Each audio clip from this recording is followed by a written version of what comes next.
On behalf of the General Assembly, I have the honor to welcome to the United Nations the head of state and president of the National Council of the Revolution of Burkina Faso, His Excellency Captain Thomas Sankara, and to invite him to address the Assembly. Monsieur le Président, Monsieur le Secrétaire général, honorables représentants de la communauté internationale, je viens en ces lieux vous apporter le salut fraternel d'un pays de 274 000 km² où 7 millions d'enfants, de femmes et d'hommes refusent désormais de mourir d'ignorance, de faim et de soif, tout en n'arrivant pas à vivre véritablement depuis un quart de siècle d'existence comme État souverain siégeant à l'ONU. Je viens à cette 39e session vous parler au nom d'un peuple qui, sur la terre de ses ancêtres, a choisi dorénavant de s'affirmer et de s'assumer dans son histoire, dans ses aspects positifs comme dans ses aspects négatifs, sans complexe aucun.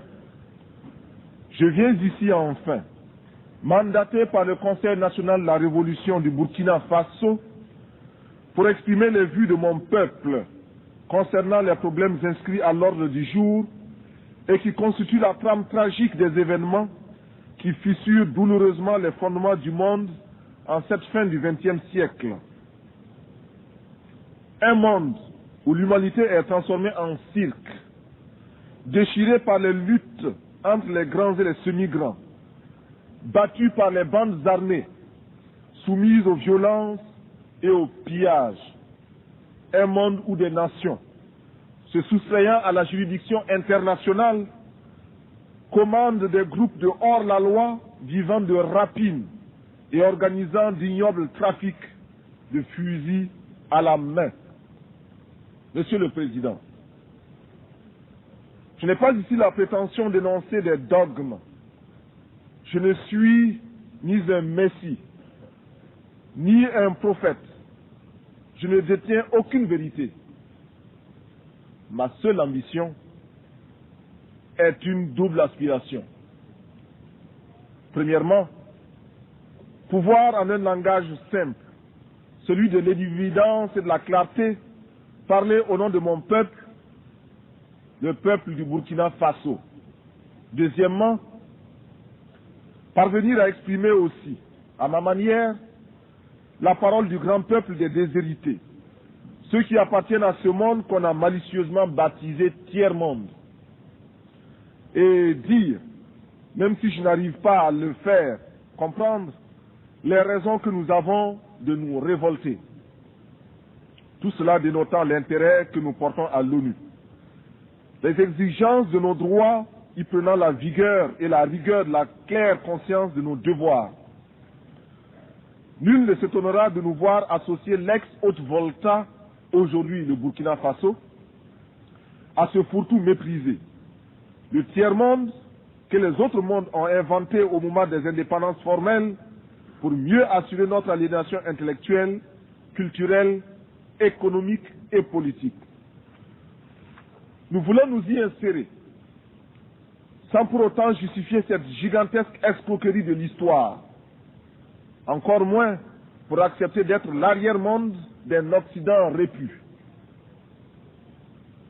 Mais pour affirmer la conscience d'appartenir à un ensemble tricontinental et admettre, en tant que non-alignés et avec la densité de nos convictions, qu'une solidarité spéciale unit ces trois continents d'Asie, d'Amérique latine et d'Afrique dans un même combat contre les mêmes trafiquants politiques, les mêmes exploiteurs économiques. Reconnaître donc notre présence au sein du tiers-monde, c'est, pour paraphraser José Marti, affirmer que nous sentons sur notre joue tout coup donné à n'importe quel homme de ce monde. Fin de citation. Nous avons jusqu'ici tendu l'autre jour. Les gifles ont été redoublés. Mais le cœur du méchant ne s'est pas attendri. Ils ont piétiné la vérité du juste. Du Christ, ils ont trahi la parole. Ils ont transformé sa croix en massue. Et après qu'il se soit revêtu de sa tunique, ils ont lacéré nos corps et nos âmes. Ils ont obscurci son message. Ils l'ont occidentalisé. Cependant que nous le recevions comme libération universelle. Alors, nos yeux se sont ouverts à la lutte des classes. Il n'y aura plus de gifles. Il faut proclamer qu'il ne peut y avoir de salut pour nos peuples que si nous tournons radicalement le dos à tous les modèles que tous les charlatans de même acabit ont essayé de nous vendre 20 années durant. Il ne saurait y avoir pour nous de salut en dehors de ce refus-là. Pas de développement en dehors de cette rupture. Du reste, tous les nouveaux maîtres à penser, sortant de leur sommeil, réveillés par la montée vertigineuse de milliards d'hommes en haillons, effrayés par la menace que fait peser sur leur digestion cette multitude traquée par la faim, commencent à remodeler leur discours et, dans une quête anxieuse, recherchent une fois de plus, en nos lieux et places, des concepts miracles, de nouvelles formes de développement pour nos pays. Il suffit, pour s'en convaincre, de lire les nombreux actes des innombrables colloques et séminaires. Loin de moi l'idée de tourner en ridicule les efforts patients de ces intellectuels honnêtes qui, parce qu'ils ont des yeux pour voir, découvrent les terribles conséquences des ravages imposés par les 10 spécialistes en développement dans le tiers-monde. La crainte qui m'habite, c'est de voir les résultats de tant d'énergie confisquée par les prospéros de tout genre pour en faire la baguette destinée à nous renvoyer à un monde d'esclavage maquillé au goût de notre temps. Cette crainte se justifie, d'autant plus que la petite bourgeoisie africaine diplômée, sinon celle du tiers-monde, soit par paresse intellectuelle, soit plus simplement parce que, ayant goûté au mode de vie occidental, n'est pas prête à renoncer à ses privilèges. De ce fait, elle l'oublie que toute vraie lutte politique postule un débat théorique rigoureux et elle refuse l'effort de réflexion pour inventer des concepts nouveaux à la hauteur du combat meurtrier qui nous attend.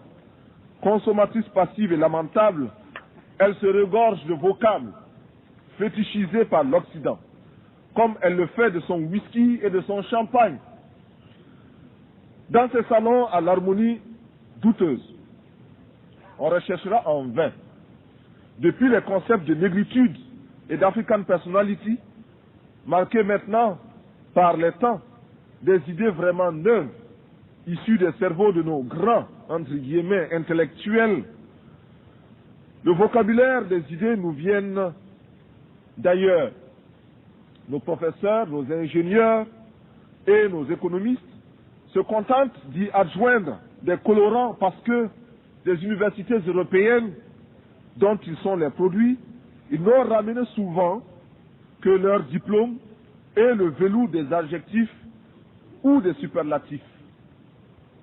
Il est nécessaire, il est urgent que nos cadres et nos travailleurs de la plume apprennent qu'il n'y a pas d'écriture innocente.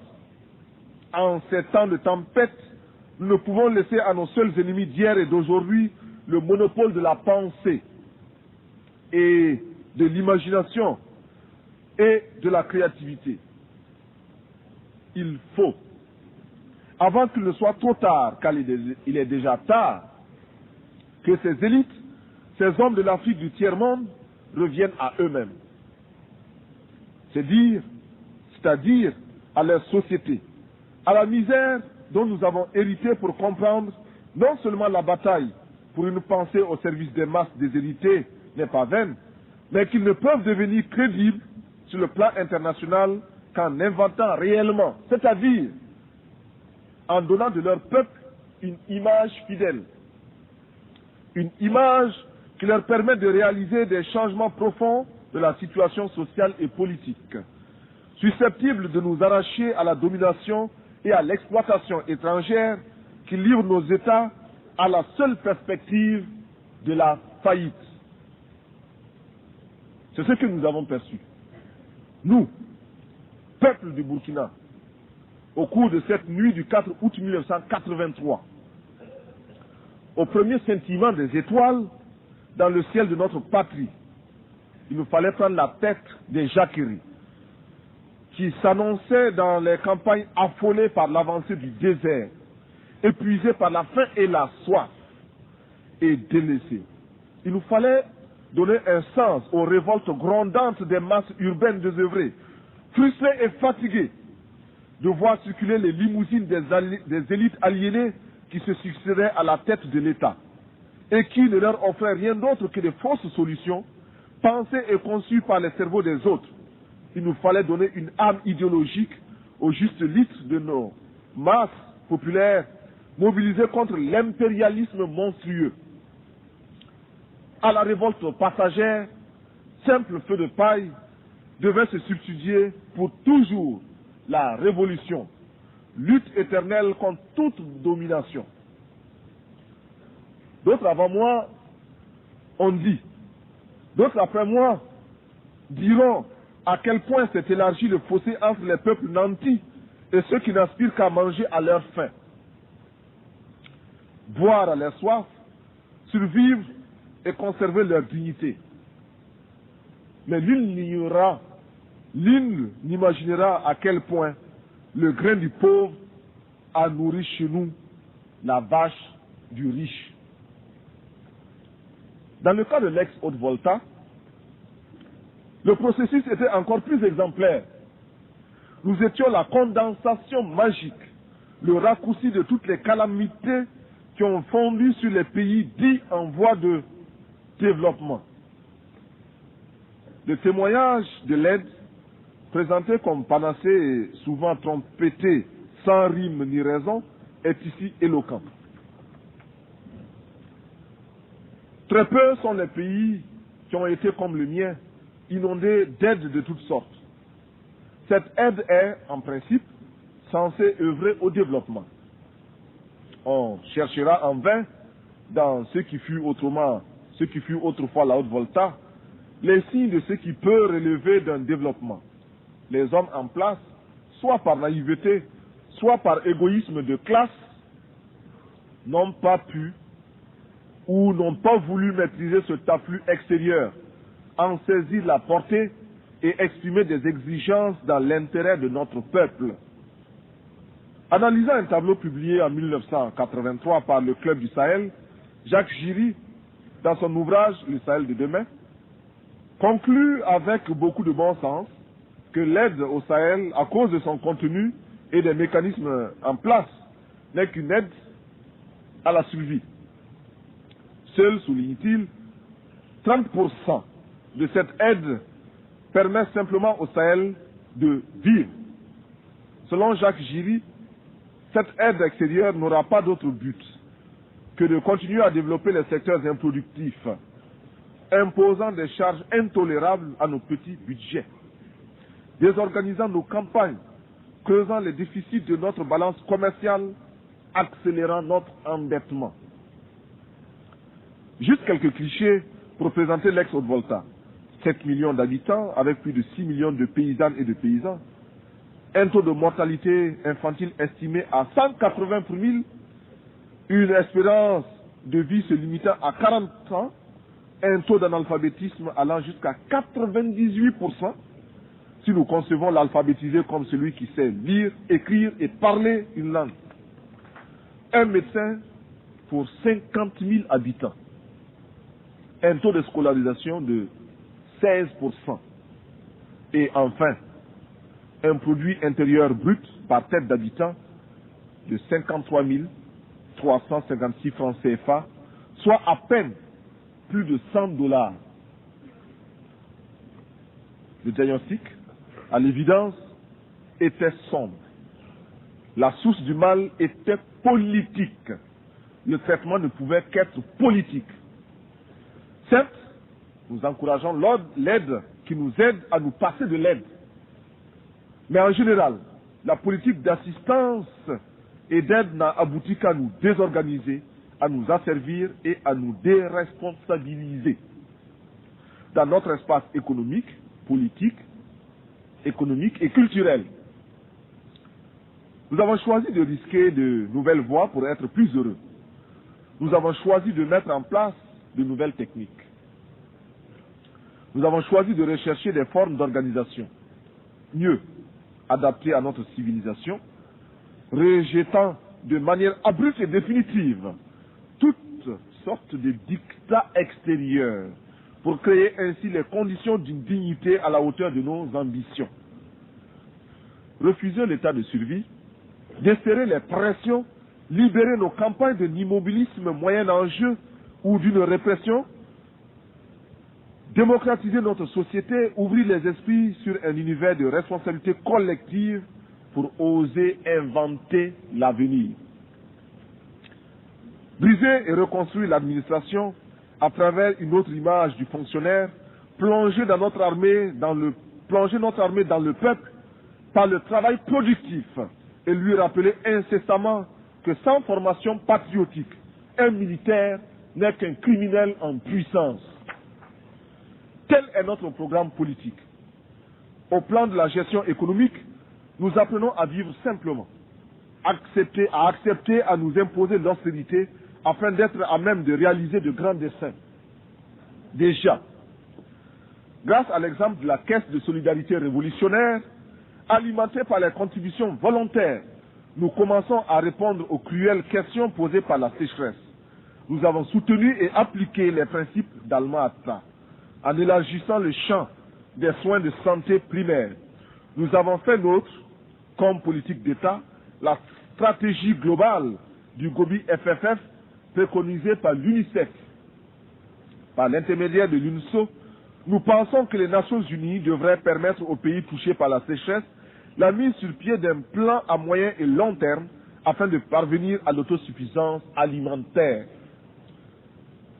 Pour préparer le XXIe siècle, nous avons, par la création d'une tâche spéciale de la loterie, de la tombola dite « Instruisons nos enfants », lancé une campagne immense pour l'éducation et la formation de nos enfants dans une école nouvelle. Nous avons lancé à travers l'action salvatrice des comités de défense de la Révolution un vaste programme de construction de logements sociaux, 500 en 3 mois, de routes, de petites retenues d'eau, etc. Notre ambition économique est d'œuvrer pour que le cerveau et les bras de chaque Burkinabé puissent au moins se lui servir à inventer et à créer de quoi assurer 2 repas par jour et de l'eau potable. Nous jurons, nous proclamons que désormais au Burkina Faso, plus rien ne se fera sans la participation des Burkinabés. Rien qui n'ait été au préalable décidé par nous, élaboré par nous. Il n'y aura plus d'attentat à notre pudeur et à notre dignité.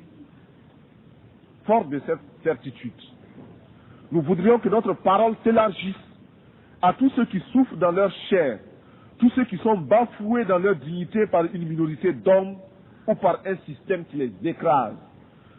Permettez-moi, vous qui m'écoutez, que je le dise, je ne parle pas seulement au nom du Burkina Faso, tant aimé, mais également au nom de tous ceux qui ont mal quelque part.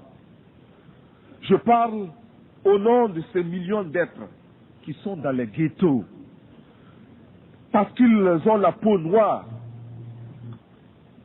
ou qu'ils sont de cultures différentes, et qui bénéficient d'un statut à peine supérieur à celui d'un animal. Je souffre au nom des Indiens massacrés, écrasés, humiliés et confinés depuis des siècles dans des réserves, afin qu'ils n'espèrent à aucun droit et que leur culture ne puisse s'enrichir en convolant en noces heureuses au contact d'autres cultures, y compris celle de l'envahisseur. Je m'exclame au nom des chômeurs d'un système structurellement injuste et conjoncturellement désaxé, réduits à ne percevoir de la vie que le reflet de celle des plus nantis. Je parle au nom des femmes du monde entier qui souffrent d'un système d'exploitation imposé par les mâles. En ce qui nous concerne, nous sommes prêts à accueillir toutes les suggestions du monde entier nous permettant de parvenir à l'épanouissement total de la femme burkinabé. En retour, nous donnons en partage à tous les pays l'expérience positive que nous entreprenons avec des femmes désormais présentes à tous les échelons de l'appareil d'État et de la vie sociale au Burkina Faso. Des femmes qui butent et proclament avec nous que l'esclave qui n'est pas capable d'assumer sa révolte ne mérite pas que l'on s'apitoie sur son sort. Cet esclave répondra seul de son malheur s'il se fait des illusions sur la condescendance suspecte d'un maître qui prétend l'affranchir. Seule la lutte libère. Et nous en appelons à toutes nos sœurs de toutes les races pour qu'elles montent à l'assaut pour la conquête de leurs droits. Je parle au nom des mères de nos pays démunis qui voient mourir leurs enfants de paludisme ou de diarrhée, ignorant qu'il existe pour les sauver des moyens simples que la science des multinationales ne leur offre pas, préférant investir dans les laboratoires de cosmétiques et dans la chirurgie esthétique pour les caprices de quelques femmes ou d'hommes dont la coquetterie est menacée par les excès de calories de leurs repas trop riches et d'une régularité à vous donner, non, plutôt à nous donner, à nous autres du Sahel, le vertige. Ces moyens simples, recommandés par l'OMS et l'UNICEF, nous avons décidé de les adopter et de les populariser. Je parle aussi au nom de l'enfant. L'enfant du pauvre qui a faim et qui louche furtivement vers l'abondance amoncelée dans une boutique pour riches. La boutique protégée par une épaisse vitre. La vitre défendue par une grille infranchissable. Et la grille gardée par un policier casqué, ganté et armé de matraque. Ce policier, placé là par le père d'un autre enfant qui viendra se servir, ou plutôt se faire servir, parce que présentant toutes les garanties de représentativité et de normes capitalistiques du système. Je parle au nom des artistes, poètes, peintres, sculpteurs, musiciens, acteurs, etc. Hommes de bien qui voient leur art se prostituer par l'alchimie des prestidigitations du show business.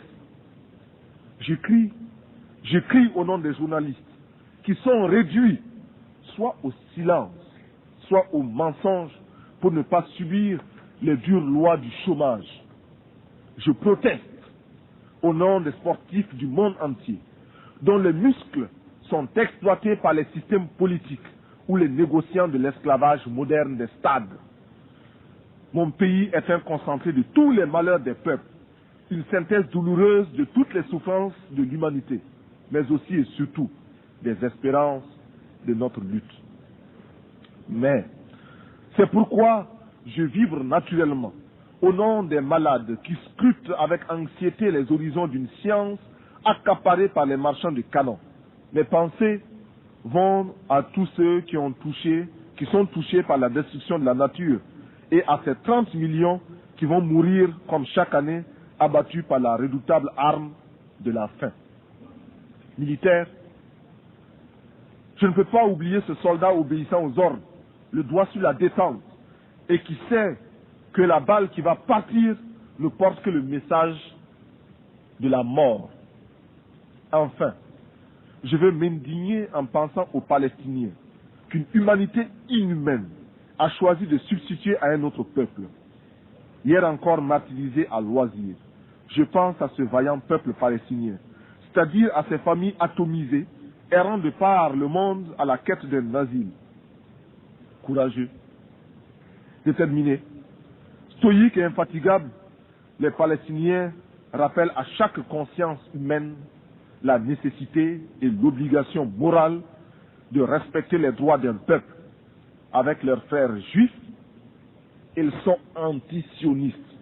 Aux côtés de mes frères soldats de l'Iran et de l'Irak, qui meurent dans une guerre fratricide et suicidaire, je veux également me sentir proche des camarades du Nicaragua, dont les ports sont minés, les villes bombardées et qui, malgré tout, affrontent avec courage et lucidité leur destin. Je souffre avec tous ceux qui, en Amérique latine, souffrent de la mainmise impérialiste. Je veux être aux côtés des peuples afghans et irlandais, aux côtés des peuples de Grenade et du Timor oriental, chacun à la recherche d'un bonheur dicté par sa dignité et les lois de sa culture. Je m'élève ici, au nom de tous ceux qui cherchent vainement dans quel forum de ce monde ils pourront faire entendre leur voix et la faire prendre en considération réellement. Sur cette tribune, beaucoup m'ont précédé. D'autres viendront après moi. Mais seuls quelques-uns feront la décision. Pourtant, nous sommes officiellement présentés comme égaux. Eh bien, je me fais le porte-voix de tous ceux qui cherchent vainement dans quel forum de ce monde ils peuvent se faire entendre. Oui, je veux donc parler au nom de tous les laissés pour compte, parce que je suis homme, et rien de ce qui est humain ne m'est étranger. Notre révolution au Burkina Faso est ouverte au malheur de tous les peuples. Elle s'inspire aussi de toutes les expériences des hommes, depuis le premier souffle de l'humanité. Nous voulons être les héritiers de toutes les révolutions du monde, de toutes les luttes de libération des peuples du tiers-monde. Nous sommes à l'écoute des grands bouleversements qui ont transformé le monde. Nous tirons des leçons de la révolution américaine, les leçons de sa victoire contre la domination coloniale et les conséquences de cette victoire. Nous faisons nôtre l'affirmation de la doctrine de la non-ingérence des Européens dans les affaires américaines et des Américains dans les affaires européennes. Ce que Monroe clamait en 1823, l'Amérique aux Américains, nous le reprenons en disant l'Afrique aux Africains, le Burkina Faso aux Burkinabés. La révolution française de 1789, bouleversant les fondements de l'absolutisme, nous a enseigné les droits de l'homme alliés aux droits des peuples à la liberté. La grande révolution d'octobre 1917 a transformé le monde, permis la victoire du prolétariat, ébranlé les assises du capitalisme et rendu possible les rêves de justice de la commune française. Ouvert à tous les vents de la volonté des peuples et de leur révolution, nous instruisons aussi de certains terribles échecs qui ont conduit à de tragiques manquements aux droits de l'homme. Nous ne voulons pour conserver de chaque révolution que le noyau de pureté qui nous interdit de nous inféoder aux réalités des autres, même si, par la pensée, nous nous retrouvons dans une communauté d'intérêts. Monsieur le Président, il n'y a plus de duperie possible. Le nouvel ordre économique mondial pour lequel nous luttons et continuerons de lutter ne peut se réaliser que si nous parvenons à ruiner l'ancien ordre qui nous ignore, si nous imposons la place qui nous revient dans l'organisation politique du monde, si, prenant conscience de notre importance dans le monde, nous aboutissons au droit de regard et de décision sur les mécanismes qui régissent le commerce, l'économie et la monnaie à l'échelle planétaire. Le nouvel ordre économique international s'inscrit tout simplement à côté de tous les autres droits des peuples, droit à l'indépendance, au libre choix des formes et des structures de gouvernement, comme le droit au développement. Et, comme tous les droits des peuples, il s'arrache dans la lutte et par la lutte des peuples. Il ne sera jamais le résultat d'un acte de générosité d'une puissance quelconque. Je conserve en moi la confiance inébranlable, confiance partagée avec l'immense communauté des pays non alignés, que sous le coup de boutoir de la détresse hurlante de nos peuples, notre groupe va maintenir sa cohésion, renforcer notre pouvoir de négociation collective, se trouver des alliés parmi toutes les nations, commencer de concert avec ceux qui peuvent encore nous entendre, l'organisation d'un système de relations économiques internationales véritablement nouveau. Monsieur le Président, si j'ai accepté de me présenter devant cette illustre assemblée pour prendre la parole, c'est parce que, malgré les critiques qui lui sont adressées par certains grands contributeurs, les Nations Unies demeurent la tribune idéale pour nos revendications, le lieu obligé de la légitimité des pays sans voix. C'est cela qu'exprime avec beaucoup de justesse notre secrétaire général lorsqu'il écrit, je cite, « L'Organisation des Nations Unies est unique, en ce qu'elle reflète les aspirations et les frustrations de nombreux pays et groupements du monde entier. Un des grands mérites est que toutes les nations, y compris celles qui sont faibles, opprimées ou victimes de l'injustice, il s'agit de nous, peuvent même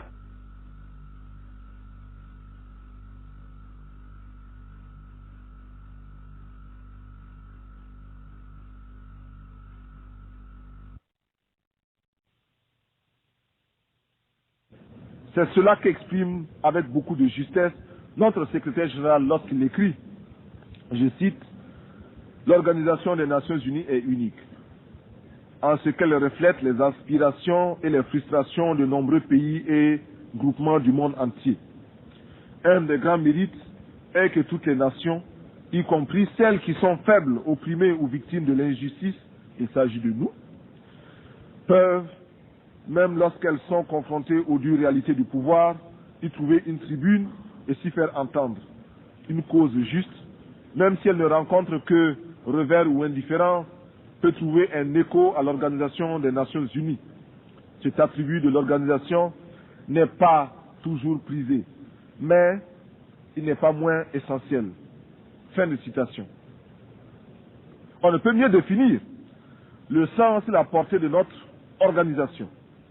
Aussi, est-il pour chacun de nous un impératif catégorique de consolider les assises de notre organisation, de lui donner les moyens de son action. Nous adoptons en conséquence les propositions faites à cette fin par le secrétaire général pour sortir l'organisation des nombreuses impasses, soigneusement entretenues par le jeu des grandes puissances, afin de la discréditer aux yeux de l'opinion publique. Monsieur le Président, reconnaissant les mérites, même limités de notre organisation, je ne peux que me réjouir de la voir compter de nouveaux adhérents. C'est pourquoi la délégation burkinabé salue l'entrée du 159e membre de notre organisation, l'État du Brunei Darussalam. C'est la déraison de ceux entre les mains desquels la direction du monde est tombée par le hasard des choses, qui fait obligation au mouvement des pays non alignés auxquels, je l'espère, se joindra bientôt l'État du Brunei Darussalam, de se considérer comme un des objectifs permanents de sa lutte. Le combat pour le désarmement sont des aspects essentiels parmi les premières conditions de notre droit au développement. Il faut, à notre avis, des études sérieuses, prenant en compte tous les éléments qui ont conduit aux calamités qui ont fondu sur le monde.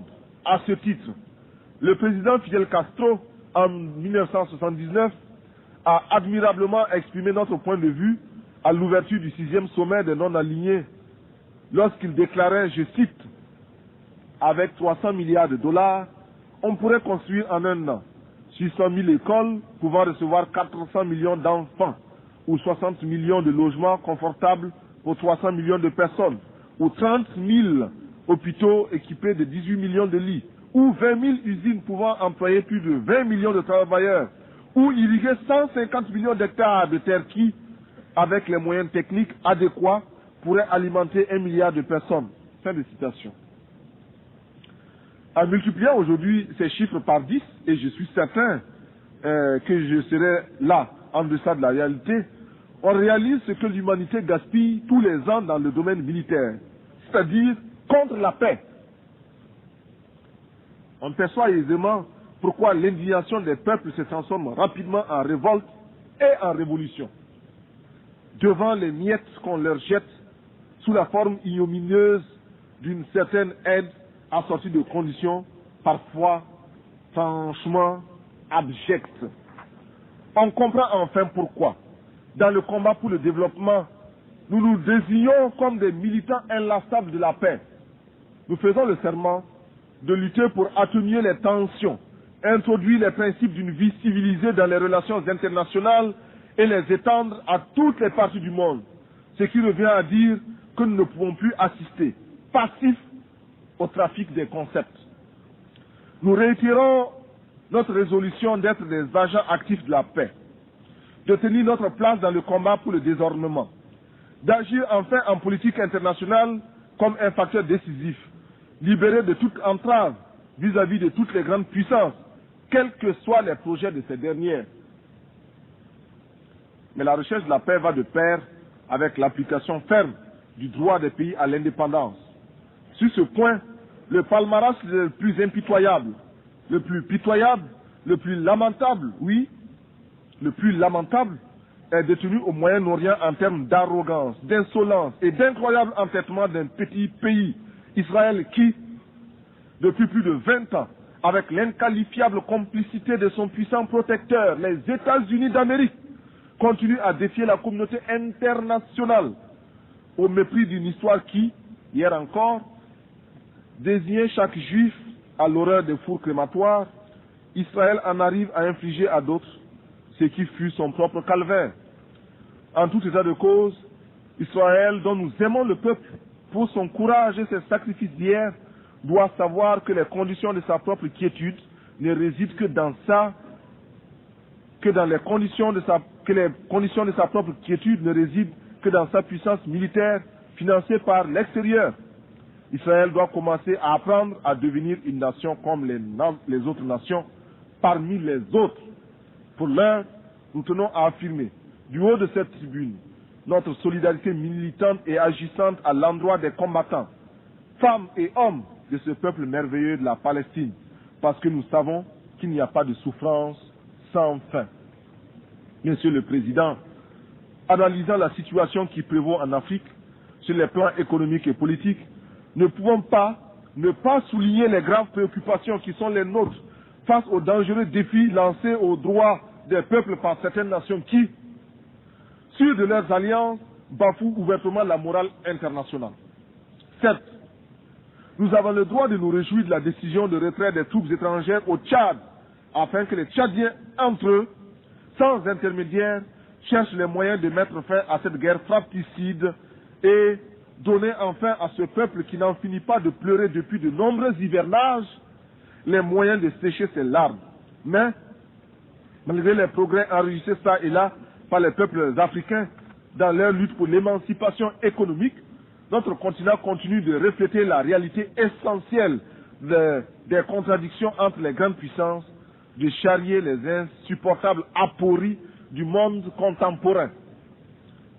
C'est pourquoi nous tenons pour inadmissible et condamnons sans recours le sort fait au peuple du Sahara occidental par le royaume du Maroc, qui se livre à des méthodes dilatoires pour retarder l'échéance qui, de toute façon, lui sera imposée par la volonté du peuple sahraoui.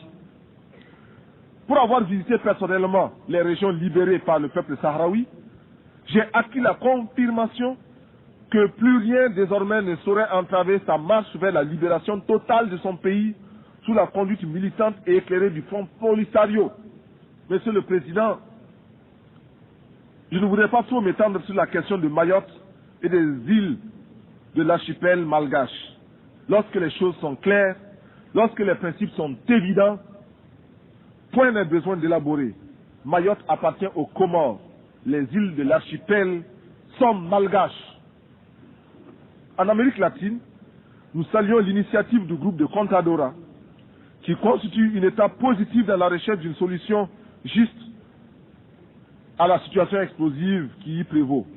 Le commandant Daniel Ortega, au nom du peuple révolutionnaire du Nicaragua, a fait ici des propositions concrètes et posé des questions de fond à qui le droit. Nous attendons de voir la paix s'installer dans son pays en Amérique centrale le 15 octobre prochain et après le 15 octobre. Et nous prenons à témoin l'opinion publique mondiale. De même que nous avons condamné l'agression étrangère de l'île de Grenade, de même nous fustigeons toutes les interventions étrangères. C'est ainsi que nous ne pouvons sans nous taire face à l'intervention militaire étrangère en Afghanistan. Il est cependant un point, mais dont la gravité exige de chacun de nous une explication franche et décisive. Cette question, vous vous en doutez, ne peut être que celle de l'Afrique du Sud. L'incroyable insolence de ce pays à l'égard de toutes les nations du monde, même vis-à-vis de celles qui soutiennent le terrorisme qu'il érige en système pour liquider physiquement la majorité noire de ce pays, le mépris qu'il adopte à l'égard de toutes nos résolutions constitue l'une des préoccupations les plus oppressantes du monde contemporain.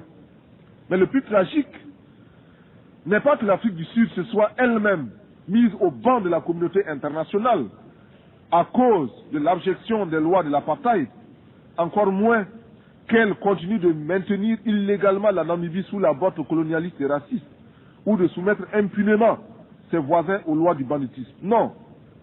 Le plus abject, le plus humiliant pour la conscience humaine, c'est qu'elle soit parvenue à banaliser le malheur des millions d'êtres humains qui n'ont pour se défendre que leur poitrine et l'héroïsme de leurs mains nues.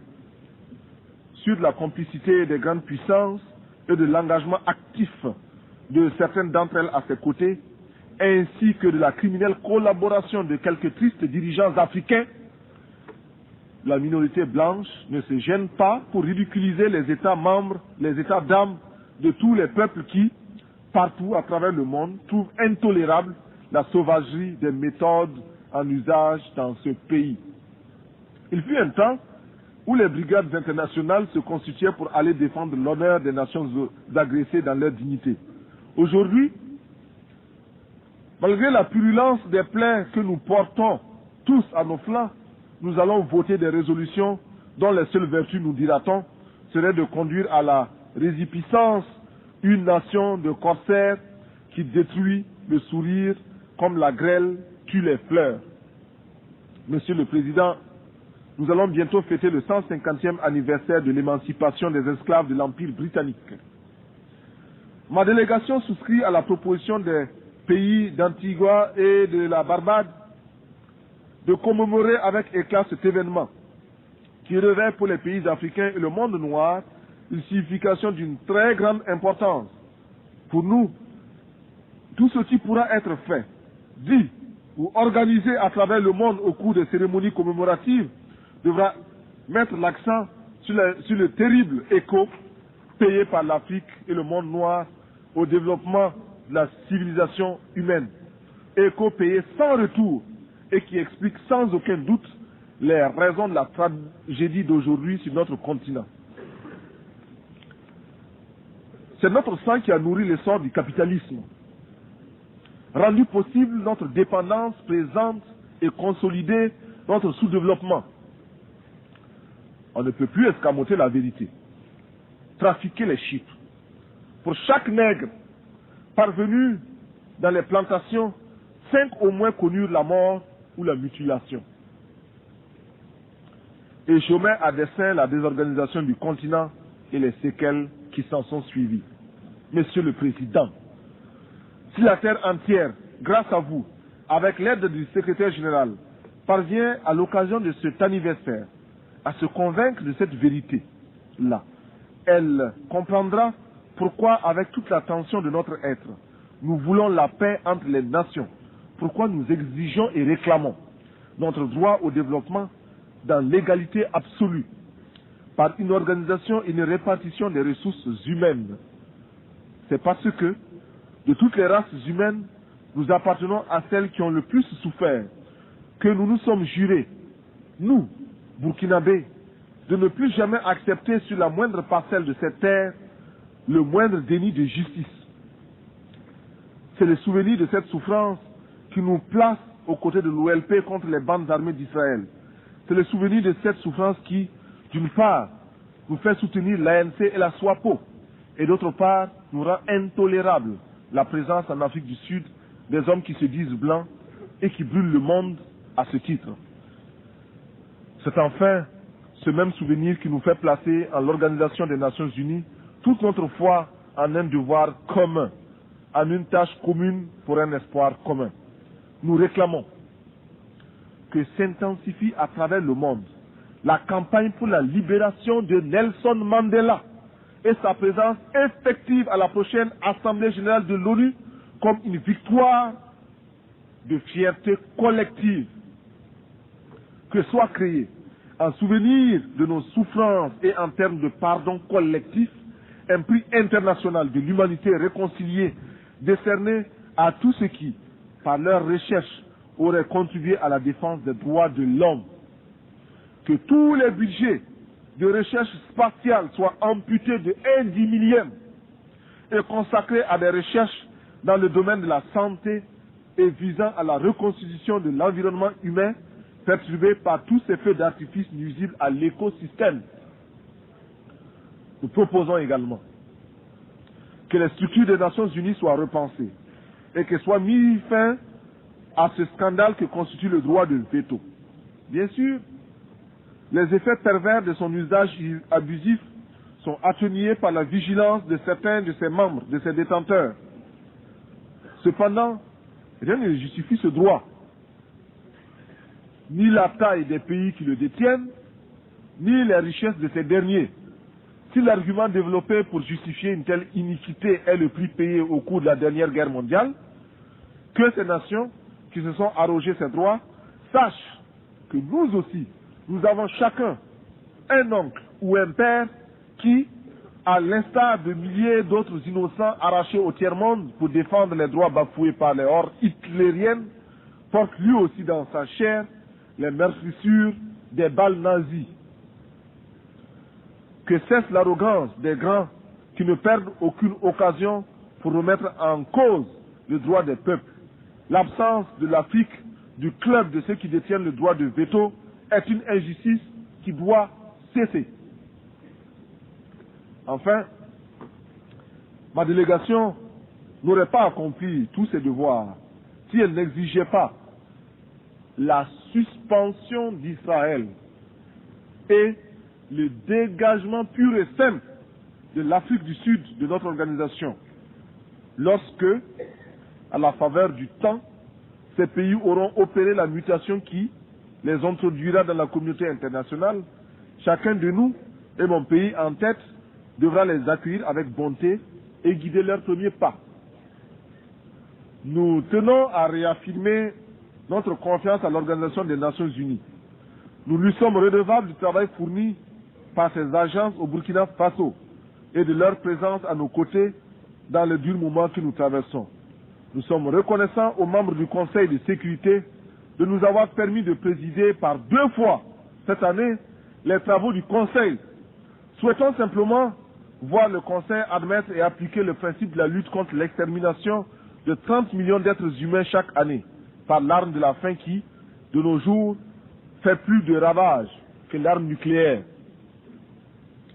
Cette confiance et cette foi en l'organisation me fait obligation de remercier le secrétaire général, M. Xavier Pérez de Cuellar, de la visite tant appréciée qu'il nous a faite pour constater sur le terrain les dures réalités de notre existence et se donner une image fidèle de l'aridité du Sahel et de la tragédie du désert conquérant.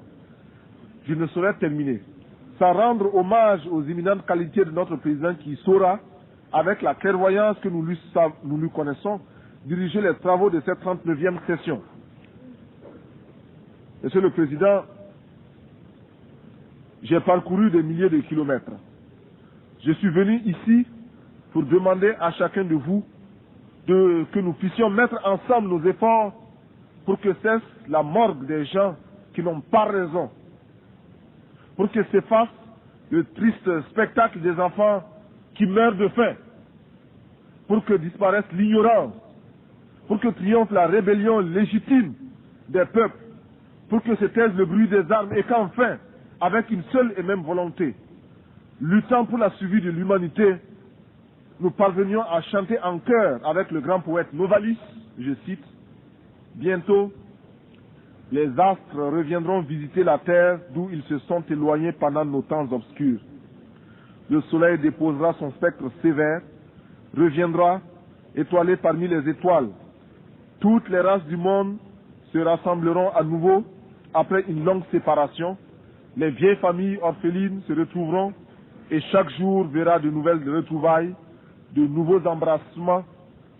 Alors, les habitants du temps jadis reviendront vers la terre. En chaque tombe se réveillera la cendre éteinte.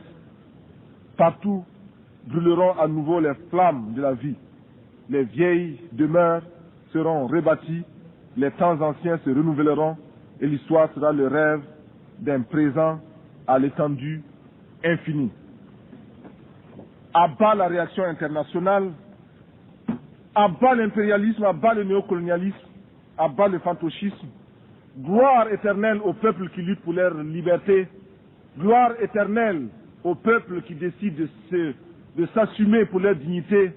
Victoire éternelle aux peuples d'Afrique, d'Amérique latine et d'Asie qui luttent. La patrie ou la mort, nous vaincrons. Je vous remercie.